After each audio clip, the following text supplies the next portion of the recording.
Welcome back to the channel. You know who it is by now. Jimothy.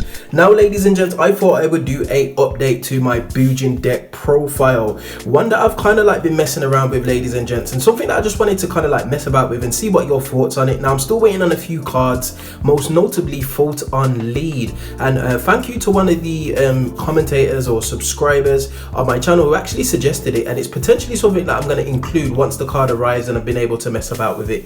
Now, with regards to this list, I'm not going to go through all the cards, mainly because I've already done a deck profile on this already. However, I will leave an iCard in the description so you can go and see that deck profile, because I've made a few changes to it and mainly tried to boost the consistency of it by decreasing my monster count, because I did have quite a few monster counts. So getting straight into the profile, I'm not going to go through every card, but obviously we're running triple Bujin Yamato. This is the life and soul of this deck. You need this card on field to be able to resolve its effect and to be able to continue with the basic theme of the deck, which is get your Bujin monsters into the graveyard, control the board, go into one of your rank 4 XYZ monsters and go for game, basically. So triple Bujin Yamato. Next up, we're running the supplementary Bujins, which is Bujin Arasuda, Bujin Mikazuchi, Bujin Harume, and Bujin Haruko. I'm actually considering Haruko, especially as as I'm basically getting out a lot of monsters at once. I'm considering bumping him up to 2, but we're going to see how it is, because I'm considering putting a few more Beast Warrior monsters in just to be able to facilitate my XYZ plays, because that's something that's kind of like missing in this deck, and it's a little bit difficult to pull off, specifically with the danger package that we're running in here. So yeah, put these off to the side. Next up, for the Bujingis, we're running double crane. Nice battle hand trap, gives a nice boost to one of your Bujin monsters, your beast type warrior monsters. It's searchable. You kind of need to, mainly because if one fails to go through, you can always search for another one with Susanoo, and it's basically a game ender if you manage to put it off in the right circumstance. We're also running a bit of a defensive option, which is 2 Bujingi Hair. This just stops destruction either by battle or card effect, which can be really good at times. Yeah. We're running 1 Bujingi Ibis. This is fantastic for going second, specifically if you've got Susanoo on field and you manage to pull off the Black Garden combo, and any of your opponent's monsters are in defense position, you can actually pierce with this using this card, and it's searchable obviously because it's a Bujingi. We're also running 1 Quillin and 1 Bujingi Turtle. This just stops targeting, and this pops a face-up monster by banishing it from the graveyard. And a lot of the Bujin monsters, apart from Crane, who I've got in this deck, and Ibis, a lot of them resolve in the graveyard, so you kind of want to dump them, hence why I've included the danger package, which we will get into. I'm also running double Honest, because believe it or not, all the Bujin and Bujingi monsters are light attributes, so Honest works perfectly for those, especially when you're going for a game with Susanoo. Next, we have a smallish danger package. We are running triple danger Chupacabra. The actual effect when they're discarded is not actually what's needed. I just need the level 4 body on field and to be able to dump potentially one of my light Bujin monsters, and just cycle from a deck with a bit of a draw power. So I'm running the triple danger Chupacabra as well as the triple Mothman. Again, both of them are level 4. They are dark, so it does conflict with the deck a little bit, but just having those in just allows me to cycle through my resources and be able to get draws and draw into something a little bit more notable, basically. Next, for a bit of a tech, I have thrown in 2 Galaxy Soldier. Now this actually works out quite well. It does depend on what hand you have and whether or not you can resolve this. So you can basically pitch a light monster to special summon this card from your hand straight onto the field, and that is not a once per turn, and it can actually search itself, which is a once per turn. So you can actually pull one and go straight into the second one, or search the second one and then summon it depending on the cards that you've got in hand. And it just fuels your graveyard, ladies and gents, to be able to basically go into Cyber Dragon Infinity, which is a walk-in Omni Negate basically. So it's a nice little tech in here. It does work, but it is highly dependent, hence why I'm considering what I do with the danger package, because you have to pitch a light monster and there are a few conflicting hands that you can get that can potentially stifle you, but it does work a majority of the time, just not as consistently as I would like, hence why I'm waiting on Photon Lead. And I will put an image of Photon Lead on the screen so you can see what that card does. So yeah, double Galaxy Soldier. Next, for a bit of utility, we're running 1 Dino Wrestler Pancratops and 1 Abominable Unchained Soul. I love these utility cards. Pancratop needs no introduction, and Abominable Unchained Soul can basically go in any deck.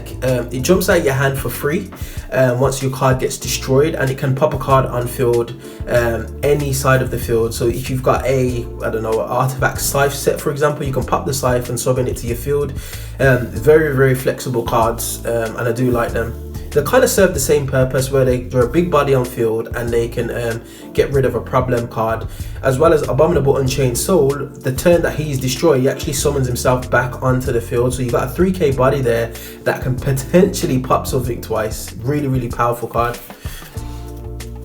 Next up, for the spells, we're running 1 Bujin Regalia the Mirror and 1 Bujin Carnation.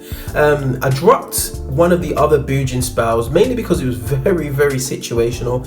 I ran it because I wanted it to work, but in testing it just didn't seem to come off as frequently as I would like, so I decided to drop it, and these are the only 2 Bujin spells that I run at the moment.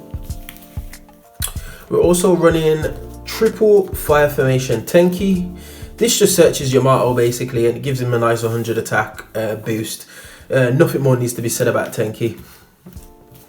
We are also running double Black Garden. Now this is the game ender. Depending on your circumstance and your opponent's field, you can actually end games with this card.